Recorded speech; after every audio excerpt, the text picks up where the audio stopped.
Because they both are from the same period in his career, and I think that they both have a lot of things in common. Yeah, for sure. And, Canibus in general is known for his kind of complex rhymes and his philosophical themes. Absolutely. He's a very deep thinker. Yeah. And he doesn't shy away from really getting into some pretty heavy topics. Right. Which is one of the things I love about his music is that it makes you think. Yeah. It's not just... It's not background music. Yeah, surface level party jams, right? Right, exactly.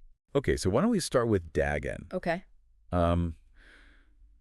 The listener who requested this specifically mentioned the powerful imagery in this track. And I think that's a good place to start. Yeah, I mean, that opening Lovecraft sample just sets a very specific mood right from the jump. Yeah, and it's not just any Lovecraft reference, right? It's Dagon. Exactly. So maybe you could give us a little background on who or what Dagon is? So in Lovecraft's mythos, Dagon is this kind of ancient fish god type entity that represents power, mystery, and this sense of lurking primordial chaos. Right, not your typical hip-hop Not exactly party anthem vibe. But it makes you think, right? It really does, yeah. Why would Canibus choose to start a song with that image? Right. And I think if you look at it through the lens of Canibus's career, it starts to make sense. Okay. Remember, he burst onto the scene. He was known for his battle rap skills, complex vocabulary, his willingness to challenge conventions. He was seen as a disruptive force, someone who was shaking up the hip-hop world. So by invoking Dagon, he's kind of aligning himself with this idea of a powerful disruptive force. Exactly. Kind of like, I'm here to shake things up, to bring something different. Yeah, he's not just rapping. Right. He's claiming a space for himself within the larger mythology of hip-hop. Yeah. He's drawing a parallel between his own arrival and the emergence of this ancient, powerful entity from the depths. Yeah. It's audacious. It is. And then there's that line about dirty hands. Yeah. Which I think adds another layer to this whole Dagon comparison. Absolutely. It suggests that he's not afraid to get his hands dirty to deal with the realities of the world, even the ugly parts. Right. He's not interested in surface level gloss or easy answers. Yeah, he's not afraid to go deep. He's going deep. And he doesn't shy away from calling out the industry. No, he does not. At all. I mean, that whole verse about real rap versus the trends in commercialization, it's pretty scathing. It is. It is. Yeah, and it's interesting to think about the context. Yeah. This is the early 2000s. Reality TV exploding. Yeah. Hip-hop is becoming increasingly commercialized. Absolutely. Do you think that plays into it at all? I think it definitely does. Yeah. He's very direct in his criticism. And, when you look at lines like... they just use us, abuse us, stupid fucking reality shows do not amuse us. Right, yeah. I think that's a direct response to that trend. Yeah, he's seeing a shift in the culture, and he's not happy about it. Yeah, and it kind of sets up this tension between Canibus and the industry, right? Yeah. And then he ends the song with that line, "Now it's all up to you, Bus." It's like a challenge to himself. Yeah, it's a powerful moment. Now, before we move on to Harbinger of Light, just want to make sure that the listener is aware of these two great resources for Canibus fans. Yes. Which are the C Radio podcast and the RIPPERSUNITE YouTube channel. Absolutely. So if you want to go deep, they're essential on Canibus. Listening and viewing for anyone who wants to go deep on Canibus. Yeah. They do such a fantastic job of unpacking the layers of meaning, the historical references, the scientific concepts that he brings into his music. Yeah, it's mind-blowing. It's incredible. It's incredible. Okay, so let's move on to Harbinger of Light. All right. And this is a totally different vibe from Dagon. Absolutely. Yeah, we shift from this dark Lovecraftian landscape to something much more introspective and philosophical. Yes, and he starts the song with these lines. "What does not die that eternally thrives? The free mind. That's how you know you're alive." It almost feels like a mantra. It is, like a statement of purpose almost. And it immediately establishes a core theme for the song. Mental freedom. Canibus is emphasizing the power of the mind, the importance of critical thinking, and the idea that true aliveness comes from liberating yourself from mental constraints. Right, which is interesting because it's like we were talking about with Dagon. There are these themes of authenticity and pushing back against limitations. But this one is definitely a more philosophical approach. Absolutely. And those limitations aren't just internal, they're societal as well. Right. You know, he paints these vivid pictures of hardship and struggle in Harbinger of Light. But it's not just personal. Right. He's commenting on the state of the world, Yeah. the miserable earth, the emotionally bankrupt society. And there's that line about consumerism, right? Yes. Buy the album, get a $50 rebate before it's too late. Almost like he's mocking the way that we're conditioned to consume. I think he is. I think he's using satire to critique the excesses of consumer culture. Right. And then right alongside that, you have lines like solar activity is getting stronger now, which suggests an awareness of environmental issues. Right. Yeah. Which is interesting because he was talking about that stuff 20 years ago, you know, and it's become even more relevant now. It's fascinating how he weaves these things together, right? It is. Personal struggle, societal critique. Yeah. Environmental concerns. It feels very interconnected. Yeah. Like he's saying it's all part of the same larger picture. Right. And then there's that part where he describes the city as a living organism from space. Yeah. With cars as blood cells. Such a vivid image. It really is. Like he's saying that we're all just these tiny parts of this larger interconnected system. Right. And then he drops that line about Law 49. Yeah. Law 49 is the loophole that I used to escape. Right. Which I think ties back to this idea of breaking free from limitations. Yeah. What do you think Law 49 is? Well, he doesn't explicitly define it. Right. Right? Which makes you wonder if it's intentional. Right. Perhaps he's inviting us to discover our own Law 49. I like that. Our own loopholes for escaping the constraints that hold us back. Yeah, like he's giving us a puzzle to solve. He is. A mystery to unravel. Absolutely. And that's what makes listening to Canibus so rewarding, right? It is. You have to think. You have to think. You have to think. Yeah, you have to engage. Yeah, you have to meet him halfway. You can't just passively listen. Right. You have to think critically. Yes, and connect the dots yourself. Yeah, but when you do, it's incredibly rewarding. Yeah. So speaking of connecting the dots, let's talk about how these two tracks, Dagon and Harbinger of Light, connect to each other. Okay. I mean, we've got these two seemingly different vibes. One dark and Lovecraftian, the other more introspective and philosophical. But they're both by Canibus. They're both by Canibus. Here, clearly. So clearly there's got to be some common ground. Absolutely. I think the unifying thread is this idea of authenticity and resistance against conformity. Okay. So in both songs, Canibus is asserting his own vision, his own voice, in a world that often tries to homogenize and commodify art.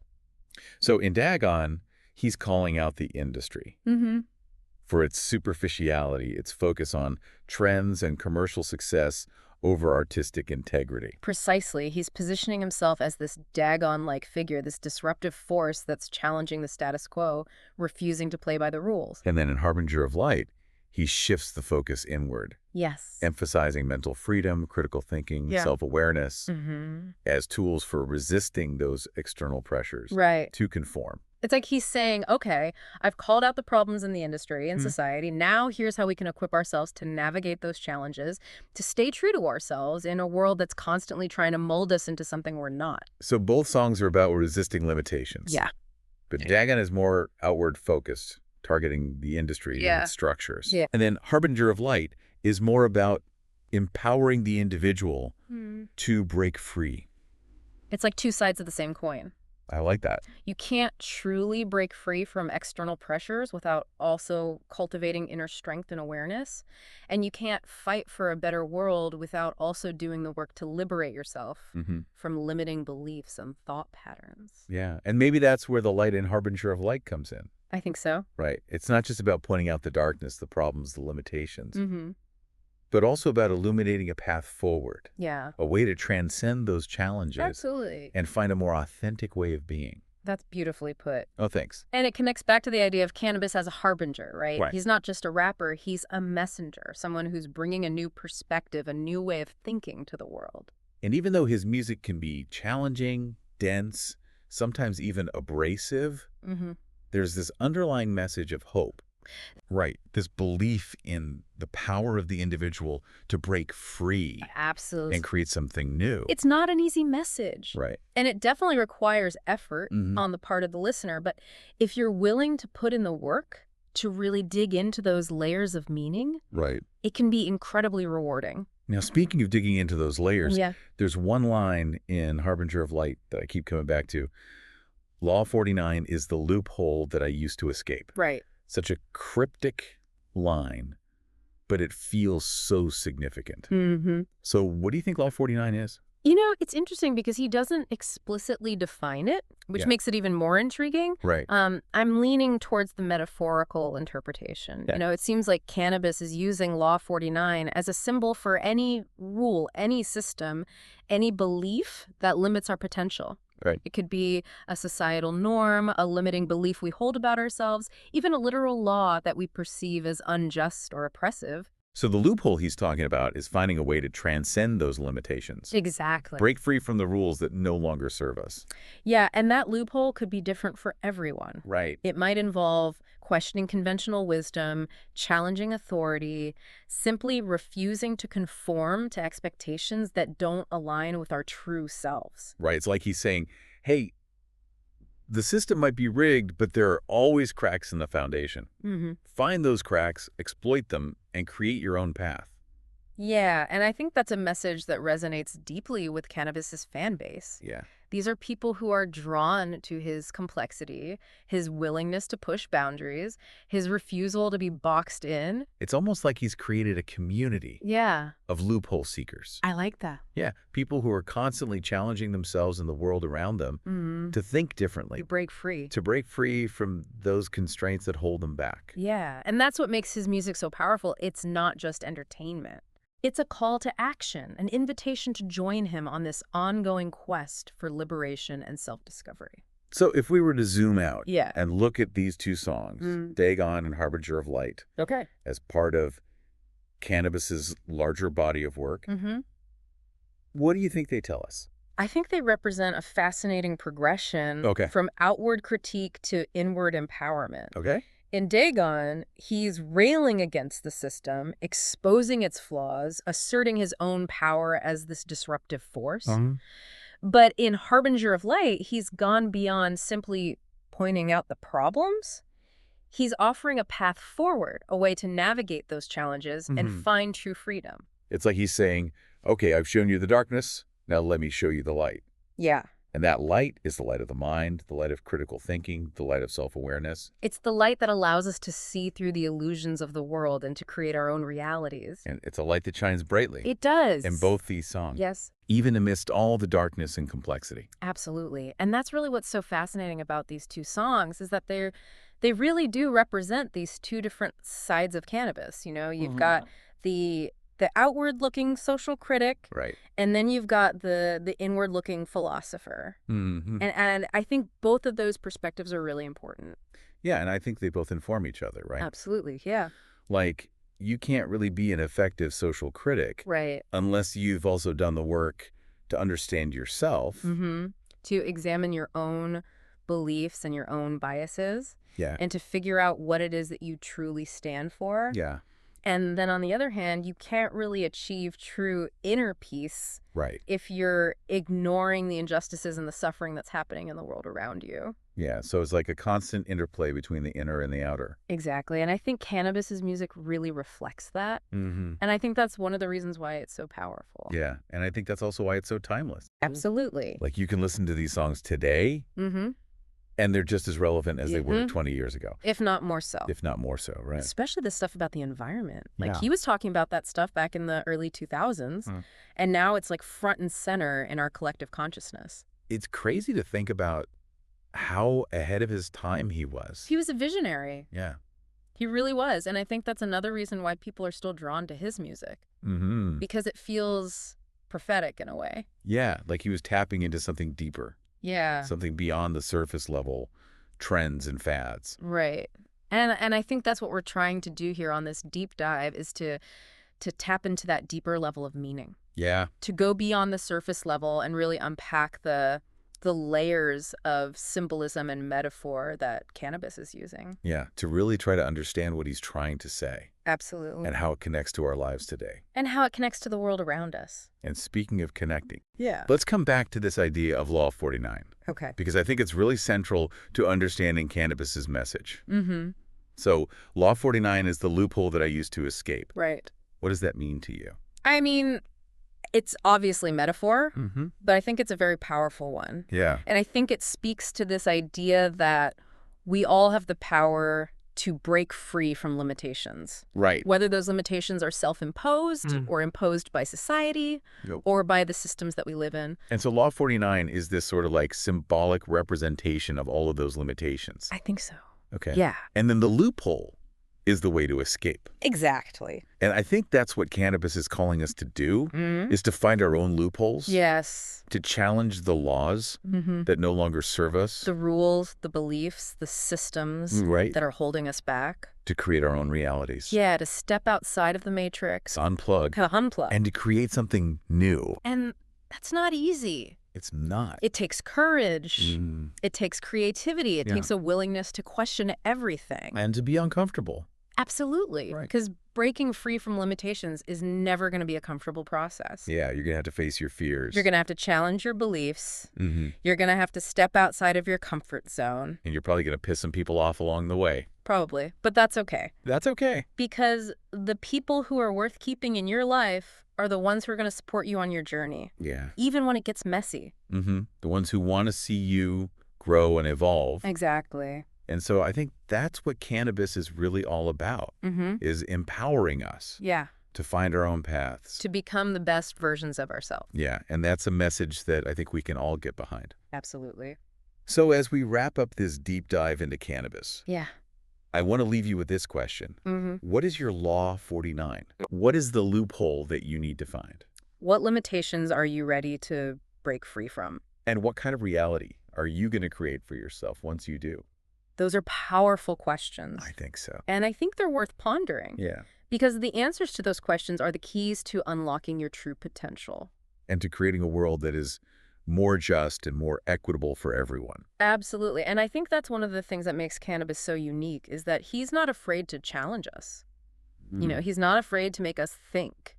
Yeah, he's not going to spoon feed you the answers. No, he's going to give you the ingredients, and he's going to let you bake the cake yourself. Right, and sometimes you might burn the cake. Yeah, sometimes you might end up with a souffle that collapses. Yeah, but sometimes you might create something truly amazing. Exactly, and I think that's the beauty of it. Yeah, and I think that's what makes Canibus's music so rewarding, is that it's a journey. It is. It's not just a destination. It's a process. Right, and the process is just as important as the product. Absolutely. And I think that's something that we've lost sight of in a lot of ways in our culture today. You know, we're so focused on the end result that we forget to enjoy the journey. Yeah, we're always looking for the shortcut, the hack, the easy way out. Right, but there's no shortcut to mastery. There's no hack for enlightenment. And I think Canibus's music is a reminder of that. Yeah, it's a reminder that the journey is the destination. Right, and that the struggle is part of the process. Absolutely, and I think that's a really valuable message. Yeah, so as we wrap up this deep dive into Canibus, I just want to say thanks again to the listener who requested this. Yeah, great pick. It was a lot of fun. It was. To really dig into these lyrics. Absolutely. And to try to unpack all the layers of meaning. Yeah, and I think we've just scratched the surface. I think so too. There's so much more to explore in Canibus's music. Yeah, so keep listening, keep thinking, keep questioning, and keep searching for your own Law 49 loophole. Absolutely. And if you want to go even deeper, be sure to check out C Radio Podcast and the RIPPERSUNITE YouTube channel. Yeah, those are great resources for anyone who wants to really dive into the lyrical labyrinth of Canibus. All right, peace. Peace.